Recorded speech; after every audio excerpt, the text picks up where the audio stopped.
Hello दोस्तों, नमस्कार। और आप सभी का स्वागत है हमारे चैनल परीक्षा नगरी में। आज हम लोग पढ़ेंगे संधि। ठीक, और बहुत अच्छा चैप्टर संधि का है हिंदी के लिए। ठीक है, सबसे पहले जानते हैं कि संधि क्या होती है और संधि का अर्थ क्या होता है। तो बेटा यहाँ पे जैसे कि आपके दिखाई पड़ रहा है कि संधि का शाब्दिक अर्थ होता है मेल। संधि का शाब्दिक अर्थ क्या होता है? मेल होता है। और वही अगर पूछा जाए संधि का विलोम क्या होता है, तो संधि का विलोम होता है आपका विग्रह। संधि का विलोम क्या होता है? विग्रह। आप कहेंगे विग्रह कैसे? तो उचित विलोम जो है विग्रह होता है, वैसे विच्छेद भी होता है और बेमेल भी होता है इसका विलोम। और जैसे संधि का विच्छेद किया जाता है उसी प्रकार से समास का विग्रह किया जाता है, लेकिन विलोम के लिए संधि का विलोम कौन सा है? विग्रह है। ठीक है, और समास का विलोम होता है व्यास। ठीक है, अब आगे देखते हैं कि परिभाषा क्या संधि की है। तो दो वर्णों के मेल से जो विकार या परिवर्तन होता है, यानी विकार को ही क्या कहते हैं? विकार को ही परिवर्तन कहते हैं। जो विकार या परिवर्तन होता है उसे क्या कहते हैं? उसे संधि कहते हैं। क्लियर है भाई? तो हम लोग संधि जान ली, संधि किसे कहते हैं कि वर्णों का मेल होगा उसी को हम लोग संधि कहेंगे। ठीक है भाई, अब सुनिएगा कि अगर मैं ये यहाँ पे लिखूं कि संधि और समास में अंतर क्या होता है, तो यहाँ पे एक हमने हेडिंग लिखी कि संधि और समास में अंतर क्या होता है। संधि और समास में अंतर। तो वैसे तो सबको मालूम है कि संधि में वर्णों का मेल होता है और समास में शब्दों का मेल होता है। संधि में वर्णों का मेल होता है और समास में शब्दों का मेल होता है। लेकिन दूसरे तरीके से ये भी एक परिभाषा इसकी है भैया, ये भी अंतर है एक कि संधि में दो वर्णों के मेल से संधि में दो वर्णों के मेल से दो वर्णों के मेल से दो वर्णों के मेल से एक तीसरा वर्ण बन जाता है। एक तीसरा वर्ण बन जाता है। तीसरा वर्ण बन जाता है जबकि समास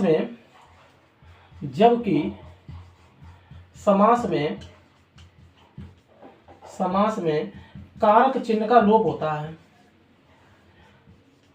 कारक चिन्ह का लोप होता है। लोप माने होता है बेटा गायब होना। कारक चिन्ह का क्या होता है? लोप होता है। संधि में दो वर्णों के मेल से तीसरा वर्ण बन जाता है, जबकि समास में क्या होता है? कारक चिन्ह का लोप हो जाता है। अब सुनिए भाई आगे की बात क्या कि जैसे यहाँ पे देखिए वर्णों के मेल से तीसरा वर्ण कैसे बनता है वो भी एक बार देख लेंगे। जैसे हमने यहाँ पर लिखा कि आ में अगर ई को मिलाया तो क्या बना भैया? तो बना आपका ए। क्या बना? ए बना। वही में आप देखें समास में, तो समास में यहीं पे हमने लिखा बेटा कि राजा का पुत्र, तो इसका अगर हम समास बनाएंगे तो बनेगा बेटा राजपुत्र। क्या बनेगा? राजपुत्र बनेगा। तो हम देख पा रहे हैं कि संधि में दो वर्णों के मेल से एक तीसरा वर्ण बना है और समास में कारक चिन्ह का लोप हुआ। यहाँ पे कारक चिन्ह क्या है? का है। कौन सा कारक है? संबंध कारक है। ठीक है भाई, अब यहाँ पे अगर लिखें हम कि संधि और समास में समानता क्या है। संधि और समास में समानता क्या है? तो समानता लिखेंगे यहाँ पे होती है बेटा संक्षेपण की। संधि और समास में समानता क्या है? संक्षेपण की। संक्षेपण मीन्स होता है छोटा होना। संक्षेपण मीन्स क्या होता है? छोटा होना। ठीक है, यहाँ पे लिखना चाहिए, ये भी लिख देंगे। संक्षेपण मीन्स होता क्या है? छोटा होना। ठीक है भाई, तो जैसे कि आप देख पा रहे हैं यहाँ पे देखो दो मिलके एक बना, छोटा हो गया। यहाँ पे देखिएगा इतना बड़ा सा शब्द लिखा हुआ है और ये छोटा होकर इतना हो गया, तो ये क्या हो गया? संक्षेपण हो गया, यानी कि छोटा हो गया। और अंतर पूछा जाए संधि और समास में, तो संधि में तीसरा वर्ण बन जाता है दो वर्णों के मेल से, और समास में भैया कारक चिन्ह का लोप हो जाता है। ठीक है भाई, इतना रहने देते हैं, आगे बढ़ते हैं भाई। आगे देखते हैं इसके आगे कि संधि कितने प्रकार की होती है। क्वेश्चन पूछा जाए आपसे क्वेश्चन बेटा पूछा जाए कि संधि कितने प्रकार की होती है, तो तीन प्रकार की संधि होती है। संधि कितने प्रकार की होती है? तो तीन प्रकार की होती है। सबसे पहली संधि का नाम है स्वर संधि। स्वर संधि। और दूसरी संधि का नाम बेटा व्यंजन संधि।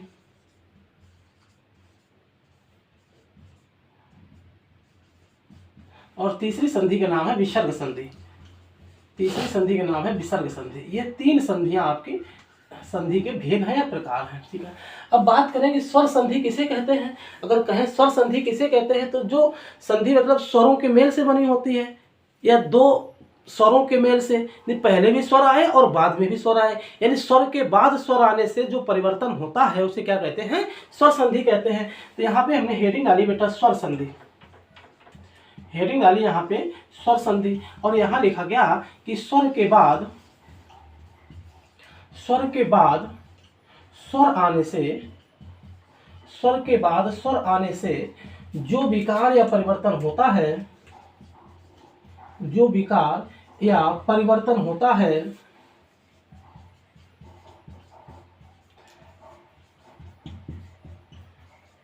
उसे स्वर संधि कहते हैं। उसे क्या कहते हैं? स्वर संधि कहते हैं। अब बात करते हैं स्वर संधि के कितने भेद हैं। अगर पूछा जाए आपसे, अगर ये पूछा जाए कि स्वर संधि के कितने भेद हैं, भेद या प्रकार, स्वर संधि के कितने भेद हैं, तो भैया कितने भेद हैं? तो 5 भेद हैं। स्वर संधि कितने भेद हैं? 5 भेद हैं। कौन कौन से 5 भेद हैं? तो बेटा यहाँ पे जैसे सबसे पहले लिखा बेटा, कौन सी संधि? दीर्घ संधि। कौन सी भाई? दीर्घ संधि। 2 नंबर पे लिखा बेटा कौन सी संधि? गुण संधि। और 3 नंबर पे लिखा बेटा कौन सी? वृद्धि संधि। वृद्धि संधि। और 4 नंबर बेटा लिखा है यण संधि।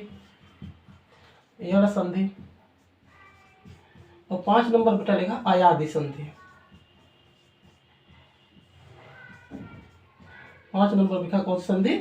आयादी संधि। तो ये स्वर संधि के तो 5 भेद होते हैं, लेकिन संधि के कितने भेद होते हैं? तो संधि के 3 भेद होते हैं, स्वर संधि, व्यंजन संधि और विसर्ग संधि। और वही पूछा जाए भैया कि स्वर संधि कितने भेद होते हैं, तो 5 भेद होते हैं। ठीक है, इसके बाद हम सब लोग हेडिंग डालेंगे कौन सी? दीर्घ संधि। ठीक है, अगला जो संधि हम लोग पढ़ेंगे वो कौन सी है? दीर्घ संधि है।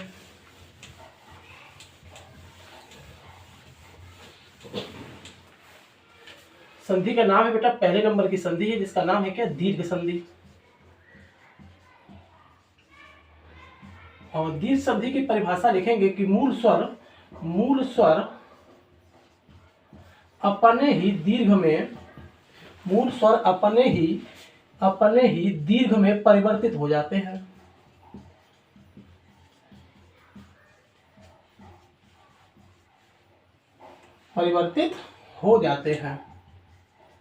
मूल स्वर अपने ही दीर्घ में परिवर्तित हो जाते हैं, उसे क्या कहते हैं? उसे कहते हैं दीर्घ संधि। क्या कहते हैं? दीर्घ संधि कहते हैं। अब सुनिए भाई, कैसे? जैसे कि यहाँ पे मैंने लिखा, अगर छोटा आ में छोटा आ को मिलाया तो क्या बनेगा भाई? बड़ा आ बनेगा। ई में अगर ई को मिलाया तो क्या बनेगा? आपका बड़ा ई बनेगा। ठीक है, ठीक है। अब यहाँ पे छोटा आ को छोटा आ मिला, मतलब छोटा में छोटा आ मिलाया तब बड़ा आ बना। वही अगर हम यहाँ पे देखिए, इसको भी हटा देते, वही अगर हम यहाँ पे लिखें कि अगर बड़े आ में छोटे आ को मिलाएं तब क्या बनेगा? तब भी बेटा बड़ा आ बनेगा। अगर हम इधर छोटा कर दें और इधर बड़ा कर दें तब भी बनेगा आपका बड़ा आ। वही अगर दोनों तरफ बड़ा कर दें तब भी बेटा क्या बनेगा? बड़ा आ। यानी हम ये कह सकते हैं कि अगर बड़े आ को तोड़ेंगे, विच्छेद करेंगे, तो ये बड़ा आ जो है 4 कंडीशन में आपका टूट सकता है। ठीक है, इसी प्रकार से आगे ई में देखा तो ई को ई से मिलाया छोटे छोटे को, तब भी ये बनेगा आपका बड़ा ई। वही अगर छोटी को बड़ी से मिलाया तब भी बेटा आपका बनेगा कौन सा? बड़ा ई। वही अगर बेटा हमने इधर बड़ा कर दिया, इधर छोटा कर दिया, तब भी क्या बनेगा? आपका बड़ा बनेगा। और यहाँ पे अगर दोनों ओर हमने बड़ा कर दिया तब भी बेटा क्या बनेगा? बड़ा ई बनेगा। ये देखिएगा, इसी प्रकार में ऊ की भी कंडीशन बनती है कि अगर ऊ में ऊ को मिलाएं तब भी ये बनेगा कौन सा? बड़ा ऊ। छोटा ऊ में या बड़ा ऊ में छोटा ऊ मिलाएं तब भी बनेगा ये कौन सा? बड़ा। इसी प्रकार से छोटा में बड़ा को मिलाएं तब भी बड़ा, और दोनों तरफ यदि बड़ा कर दिया जाए तब भी कौन सा बनेगा? बड़ा। अब एक बात और जाननी है संधि में कि अगर हम इधर से इधर की ओर जाएंगे, वैसे अगर री में री को मिलाते हैं, देखिए इधर से भी देख लें कि अगर री में री को मिलाते हैं तो आपकी इस प्रकार से बड़ी री बन जाती है, इस प्रकार से। ठीक है, ये आपकी बड़ी री बन जाती है। फिर बड़ी री छोटी री बनाए तब भी इस प्रकार से बड़ी री बन जाएगी। तो यहाँ पे देखना ये है कि इधर से इधर की ओर जाएंगे तो बेटा संधि होती है। वही अगर उल्टी तरफ आएंगे तो ये होता है आपका विच्छेद। उल्टी तरफ क्या होगा? विच्छेद। इसमें भी इधर से इधर की ओर जाएंगे संधि होती है, और उल्टी ओर अगर आएंगे तो बेटा क्या होगा? विच्छेद होगा। यहाँ भी वही संधि, और उल्टी हो जाएंगे तो विच्छेद। ये बात जान लेंगे। अब अगली बात ये भी जाननी है कि आपका बड़ा ऊ या बड़ा आ या बड़ा ई की संधि हो रही है तो दोनों ओर देखिएगा। जैसे इधर बड़ा आ को आपने तोड़ा तो दोनों ओर देखो आ होना चाहिए, वो छोटा या बड़ा चाहे जो हो वो शब्द वो लिख जाएगा जिसका अर्थ जो है वो अर्थ वाला शब्द होगा, यानी सार्थक शब्द होना चाहिए संधि में। वैसे ही आपने ई को तोड़ा, अगर बड़ी ई को तोड़ा तो दोनों ओर ई होनी चाहिए, छोटी या बड़ी चाहे जौन सी होगी वो सार्थक शब्द जैसा आएगा उसके आधार पे वो लिख जाएगी। वही अगर आपने ऊ को तोड़ा, बड़े ऊ को तोड़ा, वो 4 कंडीशन में टूट सकता है लेकिन दोनों तरफ रहेगा तो ऊ ही रहेगा, वो भी या छोटा या बड़ा जैसा भी होगा वो उसी आधार पे हो जाएगा, शब्द सार्थक होगा। ठीक है भाई, ठीक है। इसके बाद देखते हैं इसके एग्जाम्पल्स को करने के लिए। एग्जाम्पल देखते हैं भाई, इतना यहाँ पे लिख लेंगे हम लोग।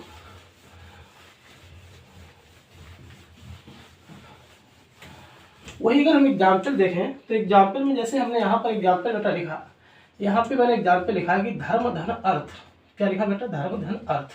तो हम यहाँ पे देख पा रहे हैं कि जैसे कि हमने यहाँ पे छोटा आ से निकाला और यहाँ पे बेटा हमने छोटा आ मिलाया, ये वाला आ और ये वाला आ। हमेशा ध्यान रखना जो भी व्यंजन पूरा लिखा जाता है तो व्यंजन में हमेशा स्वर होता है। आपको कोई स्वर कभी ना दिखाई पड़े तब भी वहाँ पे स्वर होगा, वो छोटा आ होगा। जैसे आप यहाँ पे इस प्रकार से देख रहे, पूछे का ये लिखा हुआ है और का में पूछा जाए कोई स्वर है या नहीं है तो है बेटा। ये का जो है किससे किससे मिलके बना है तो आधा का है, उसमें एक छोटा आ है। ठीक है। एक बात ये भी ध्यान रखेंगे, स्वर चाहे जिधर से लगाया जाए हमेशा स्वर व्यंजन के बाद ही लिखा जाएगा। स्वर चाहे जहाँ पे लगे, स्वर चाहे जहाँ पे लगे, हमेशा ध्यान रखना है कि स्वर जो है हमेशा व्यंजन के बाद आएगा। अगली बात ये भी ध्यान रखनी है संधि पढ़ते समय कि एक व्यंजन पे केवल एक ही स्वर रह सकता है। ये बिल्कुल ध्यान रखना आप पे कि एक व्यंजन पे केवल एक ही स्वर रह सकता है, कभी भी एक व्यंजन पे 2 स्वर नहीं रह सकते हैं। ये ध्यान रखना है। पहला स्वर जब निकालेंगे तभी दूसरा स्वर हम उस पर लगा पाएंगे। जैसा कि यहाँ पे देख सकते हैं कि हमने यहाँ माँ के अंदर से छोटा आ निकाल लिया है। जब माँ के अंदर से छोटा आ निकाल लिया है तो इस वाले आ ने और इस वाले आ ने मिल करके हमारा बना दिया है कौन सा? बड़ा आ बना दिया। कौन सा बना दिया? बड़ा आ। अब ये बेटा बड़ा आ वहीं पे जाके लगेगा जिस व्यंजन से हमने स्वर निकाला है। तो किस व्यंजन से स्वर निकाला हमने? माँ के अंदर से स्वर निकाला है। जब माँ के अंदर से स्वर निकाला है तो ये माँ पे ही जाएगा बड़ा आ। जब माँ पे बड़ा आ जाएगा तो इस प्रकार से ये हमारे पास लिख जाएगा, ये लिख गया आपका धर्म। अब ये वाला तो छोटा आ हो गया खत्म, क्योंकि इन दोनों ने मिलकर ये बना लिया। अब बेटा हम लोग था को लगाएंगे, ऊपर रा लगा देंगे तो क्या लिख जाएगा? ये धर्मार्थ लिख जाएगा। क्या लिख जाएगा बेटा? धर्मार्थ लिख जाएगा। ठीक है, ये तो संधि करने की बात थी। अब वही अगर विच्छेद करने की बात करें, विच्छेद करने की बात करें तो जैसे हमने यहाँ पे बेटा इस प्रकार से एक शब्द लिखा भूर्जा। एक शब्द क्या लिखा? हमने लिखा भूर्जा। अब इसको तोड़ने के लिए देखिएगा आपको करना क्या है। सबसे पहले आपको ये तो मालूम होना चाहिए कि दोनों तरफ समान वर्ण होने चाहिए। जैसे हमने यहाँ पे लिखा, ये लिख दिया। यहाँ पर अब कई लोगों ने ऐसी मात्रा चढ़ा दी, कई लोगों ने यहाँ मात्रा नहीं चढ़ाई, तो ये बिल्कुल गलत है। क्योंकि भू चाहे जहाँ पर भी लिखा, देखें भू मीन्स होता है पृथ्वी, तो इस प्रकार से मात्रा चढ़ती है भू। भूगोल लिखा हुआ आपने देखा होगा, भूगोल में भी मात्रा कौन सी चढ़ती है? बड़े ऊ की चढ़ती है। तो हम ये समझेंगे कि भा पे कौन सी मात्रा होनी चाहिए? बड़े ऊ की होनी चाहिए। वही यहाँ पे ऊर्जा में ऊर्जा नहीं होता, क्या होता है? ऊर्जा होता है, तो यहाँ पे भी बड़ा ऊ हो जाएगा इस प्रकार से, तो भू धन ऊर्जा हो जाएगा। तुमने बताया था कि संधि को जैसे ही तोड़ेंगे तो 2 शब्दों में टूटेगी। दोनों शब्द कैसे होने चाहिए? सार्थक होने चाहिए। दोनों शब्द जब सार्थक होंगे तो अपने आप से संधि का विच्छेद जो है बिल्कुल सही हो जाएगा। ठीक है, इसी प्रकार से अगला शब्द हमने तोड़ा। यहाँ पे हमने लिखा, यहाँ पे बधूत्सव लिखा। हमने क्या लिखा? बधूत्सव लिखा। बधूत्सव को तोड़ेंगे तो कई लोग ऐसे बधू पे छोटे ऊ की धा पे मात्रा चढ़ाएंगे, लेकिन नहीं, धा पे बड़े ऊ की मात्रा होनी चाहिए क्योंकि बधू लिखा जाता है। ठीक है, और उत्सव आप पढ़ने भी लग रहा है कि उत्सव में कौन सा ऊ आएगा? तो छोटा ऊ आएगा। तो बधू धन उत्सव इस प्रकार से लिखा जाएगा। वही अगला एग्जाम्पल अगर हम लिखें, जैसे हमने यहाँ पर लिखा बेटा, हमने यहाँ लिखा परीक्षा। हमने यहाँ पे लिखा परीक्षा, तो बेटा हमको मालूम है कि पर माने होता है चारों ओर, तो पर इस प्रकार से लिखा जाएगा। और इच्छा जो है इस प्रकार से इस वाले छा के साथ लिखेंगे तो इच्छा होता है। ये भी आप ध्यान रखेंगे। ठीक है, इसी प्रकार से हमने यहाँ पे अगला एग्जाम्पल लिखा बेटा भानुदय। क्या लिखा? भानुदय। अब भानु सूर्य का पर्यायवाची है, तो हम जानेंगे कि भानु में कौन सा ऊ आना चाहिए? छोटा, और उदय में भी कौन सा? छोटा। तो कई लोग तो इस प्रकार से रट लेते हैं कि बड़े ऊ को तोड़ेंगे तो छोटे छोटे में ही टूटेगा, या बड़े आ को तोड़ेंगे तो छोटे छोटे में ही टूटेगा। ऐसा बिल्कुल नहीं है, ऐसा बिल्कुल नहीं है। जैसे कि यहाँ पे अगला एग्जाम्पल हम लिखें, हमने यहाँ अगला एग्जाम्पल लिखा बेटा कि वार्तालाप। हमने देखिएगा अगला एग्जाम्पल क्या लिखा, वार्तालाप। यदि हम वार्तालाप को तोड़ेंगे तो यहाँ पे देखिएगा इस प्रकार से वार्ता लिखा जाता है, देखो बड़ा आ रहा है इसमें, और लाप नहीं लिखेंगे, क्या शब्द होता है, आलाप। क्या होता है भैया, आलाप। आलाप माने एक दूसरे को आदान प्रदान करना, और वार्ता माने बातों का। तो इस प्रकार से देखिए यहाँ बड़ा आ में भी टूट गया। तो कहने का मतलब ये है कि संधि करते समय आपको विशेष ध्यान ये देना होगा कि दो शब्दों में टूटेंगे, दोनों शब्द कैसे होने चाहिए, दोनों शब्द सार्थक होने चाहिए। ठीक है भाई, दोनों शब्द सार्थक होने चाहिए। इस प्रकार से अगला एग्जाम्पल आपका है, अगला एग्जाम्पल हमने लिखा यहाँ पे चमूत्तर। क्या लिखा बेटा हमने यहाँ पे, अगला एग्जाम्पल हमने लिखा चमूत्तर। इसको हमने तोड़ा तो यहाँ पर हमने इस प्रकार से मिलेगा चमू। चमू माने होता है सेना। चमू माने क्या होता है, सेना होता है। और उत्तर माने होता है दिशा। उत्तर माने होता है दिशा, या उत्तर मीन्स होता है आपका आंसर। तो क्या कहेंगे, सेना की दिशा या सेना का उत्तर को हम क्या कहते हैं, चमूत्तर कहते हैं। क्या कहते हैं भैया, चमूत्तर कहते हैं। अगला एग्जाम्पल हमने यहाँ पर लिखा बेटा, हमने लिखा यहाँ रजनीश। हमने क्या लिखा, रजनीश लिखा। तो हम लिखेंगे, इसका विच्छेद करेंगे तो ये हो जाएगा रजनी। क्या हो जाएगा, रजनी। रजनी माने बेटा होते हैं रात, और ईश माने भगवान, रात के भगवान, तो कौन हो जाएगा, चंद्रमा।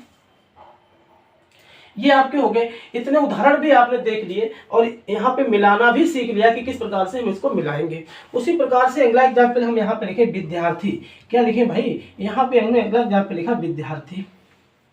अब विद्यार्थी जो अगला एग्जाम्पल लिखा हुआ है, तो हमको मालूम है कि विद्या कैसे लिखा जाता है, तो ये विद्या लिख गया। अर्थी इस प्रकार से लिखा जाएगा, अर्थी मीन्स होता है चाहने वाला या ग्रहण करने वाला। ठीक है, आर्थी ना कर दें और ना ही अर्थी ऐसे कर दें। इस मीन्स अर्थी ये जो होती है, इसका मीन्स हो जाता है टिकठी। ये जो टिकठी, ठीक है, टिकठी हो जाता है इस प्रकार से ये। तो यहाँ पे ये अर्थी अलग है, ये अर्थी अलग है। ठीक है, तो दोनों बातों को समझेंगे। इसी प्रकार से हमने अगला एग्जाम्पल यहाँ पे लिखा, हमने यहाँ लिख दिया बेटा कीटाणु। अगला एग्जाम्पल क्या लिख दिया, कीटाणु लिख दिया। कीटाणु को तोड़ेंगे बेटा तो ये कीट शब्द होता है और अणु होता है। क्या होता है, अणु होता है, अणु नहीं होता है। क्या होता है, अणु। कीट धन अणु क्या हो जाएगा, कीटाणु हो जाएगा। ठीक है भाई, इस प्रकार से हमने देखे दीर्घ संधि की, हमने आपको प्रत्येक बात बताई है कि किस प्रकार से आपको संधि को तोड़ना है, किस प्रकार से आपको विच्छेद करना है और किस प्रकार से आपको संधि को मिलाना है। ठीक है, पहचानने के लिए आप विशेष ध्यान रखना। पहचानने के लिए तो भैया आपको मालूम है, जब बड़ा आ को देख पा रहे हैं, बड़ी ई को देख पा रहे हैं और बड़ा ऊ को देख पा रहे हैं, तो संधि की पहचानने का तो तरीका ये सब आपके सामने है कि बड़ा आ, बड़ी ई, बड़ा ऊ जहाँ पे आपको दिखाई पड़ता है, संधि आपकी कौन सी होती है, दीर्घ स्वर संधि होती है। कौन सी भाई, दीर्घ स्वर संधि होती है। ठीक है भाई, आज के लिए इतना ही रहने देते हैं। अगली क्लास में आपको गुण संधि और वृद्धि संधि के बारे में बताएंगे और इसी प्रकार से धीरे धीरे संधि अपनी खत्म करेंगे। ठीक है भाई, आज के लिए इतना ही। जय हिंद, जय भारत।